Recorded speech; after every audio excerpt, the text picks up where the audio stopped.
If you're successful, everyone wants to be your friend. But when times get tough, only real friends stick by your side. There's a popular saying that goes, "A friend in need is a friend indeed." Today I want to share with you an inspiring story of a man who spent 60 years in the shadows so that his son could shine in the light. Just the fact that he's willing to make such a great sacrifice for his son shows how much he loves him. Before we start, please take some time to subscribe and support us. A man named Ken Tochterman was born and raised in New York. He had a good life, a loving wife, and 2 great kids. Ken loved playing basketball, but he also liked watching it even more. It was his favorite pastime to sit on the couch and watch the NBA games with a bag of popcorn. Ken never missed a single match during the season.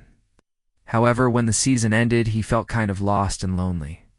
All he could think about was the next season and how many months it would have to wait. One day he saw an ad in the newspaper that changed his life forever. It said, "Become a referee and see the game from the best seats in the house." The very next day, Ken signed up for the training course and became an official NBA referee. He was so happy because now he could enjoy the game all year round. He'd worked hard and climbed the career ladder very quickly. Soon enough, he was the youngest official in the league at just 32 years old. As his career was taking off, Ken had a big decision to make. He had to choose between his family and his job. When he became a referee, he had to travel around the country following the team's schedule. He was gone for weeks at a time and barely made it home for a few days before he had to leave again. His wife was very supportive of his new career, but she couldn't help but feel sad that her husband was never home. She understood that this was his dream job, but she couldn't shake off the feeling of loneliness. Ken knew that something had to change. He could either ask for a transfer or quit his job. But while thinking about his 2 young kids, he decided to quit. He wanted to be a full-time dad and husband instead of a part-time referee. For the next several years, Ken tried his best to live a normal life. He worked in his father-in-law's grocery store and enjoyed spending time with his family. However, as time went by, he started to miss the game more and more. One day his son came into his room while he was watching an NBA game on TV. "Dad, why do you watch those boring games when you could spend time with us?" Ken looked at his son and replied, "Because I love basketball, just like you love playing video games." His son didn't say anything back, but the seed of curiosity had already been planted in his mind. When his son turned 16, he started to hang out with older kids who were into sports. One day when Ken was coming home from work, he saw his son playing basketball with his friends. He called his son over and asked, "Do you want to play basketball?" "No, Dad, I don't have time. I'm too busy hanging out with my friends," he said. Ken knew that his son was lying to him. He could tell by the way he was avoiding eye contact. "It's okay, son. Don't worry about me.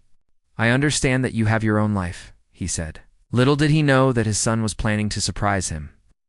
On his 60th birthday, Ken received a basketball autographed by his favorite player. But that wasn't the only present he got that day. His son gave him a ticket to an NBA game and told him to wear comfortable clothes and shoes.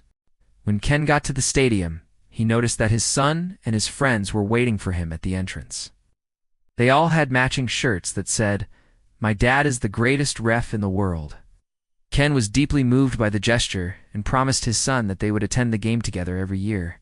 From then on, Ken and his son attended the games together every year. And as time passed by, Ken's health started to deteriorate. He had high blood pressure and had to take medication. He also had heart problems and had to have a pacemaker implanted. But none of that stopped him from going to the games. He made sure to attend every single one.